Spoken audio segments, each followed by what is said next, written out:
Party మారిన ఎమ్మెల్యేలు పదవికి రాజీనామా చేసి మళ్లీ గెలవాలన్నారు కాంగ్రెస్ నేతలు. భవిష్యత్తులో మళ్లీ కాంగ్రెస్ లోకి వస్తామన్నా చేర్చుకోమన్నారు. ఎమ్మెల్సీగా ప్రమాణ స్వీకారం చేసిన జీవన్ రెడ్డిని సన్మానించారు కాంగ్రెస్ నేతలు.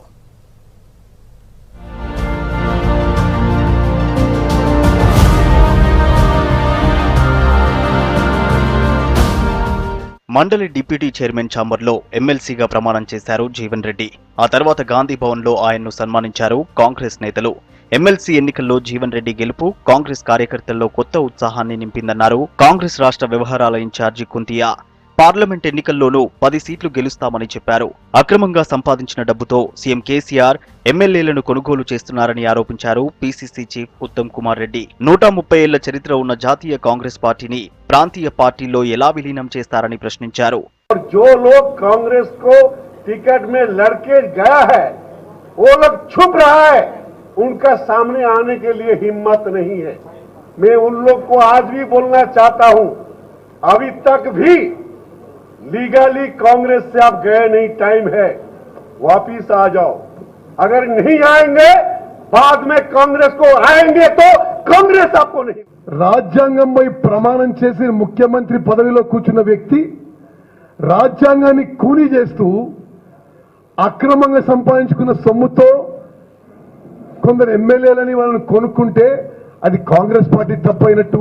భారతదేశానికి స్వాతంత్రం తీసుకొచ్చిన కాంగ్రెస్ పార్టీ తెలంగాణ రాష్ట్రం ఇచ్చిందని మీ ముఖ్యమంత్రి అన్నాడు.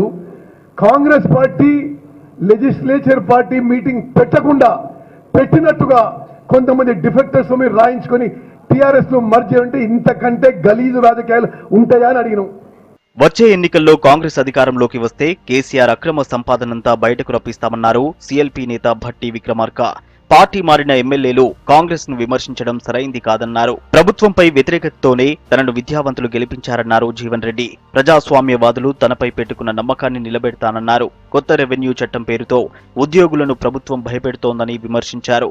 ఈ రాష్ట్రానికి ప్రశ్నించేటువంటి వాళ్ళు కావాలి అని చెప్పి 42 శాసనసభ నియోజకవర్గాల్లో ఉన్నటువంటి గ్రాడ్యుయేట్స్ అందరూ ఆలోచన చేసి జీవన్ రెడ్డి గారిని ఇక్కడ పంపించడానికి వారందరికి కూడా రాష్ట్ర కాంగ్రెస్ కమిటీ నుంచి ప్రత్యేకంగా కృతజ్ఞతలు తెలియజేస్తా ఉన్నాం.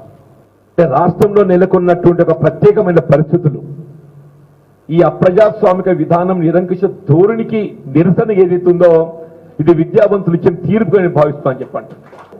ఈ ఎన్నికల్లో ఏదైతుందో రాష్ట్రంలో ఉన్న టీఆర్ఎస్ ప్రభుత్వాన్ని ప్రశ్నించడానికి ఒక బలమైన గొంతు కావాలి తట్టతపలు అని చెప్పని ప్రజాస్వామ్యవాదులు అందరూ కూడా ఇలా అండగా నిలిచి ఈ గెలుపుకు నాంది పలికినటువంటి ఒక భావన నేను వ్యక్తం చేస్తామని చెప్పి అంటున్నాను. ఎమ్మెల్సీ ఎన్నికల గెలుపు స్ఫూర్తితో స్థానిక ఎన్నికల్లోనూ సత్తా చాటుతామన్నారు కాంగ్రెస్ నేతలు.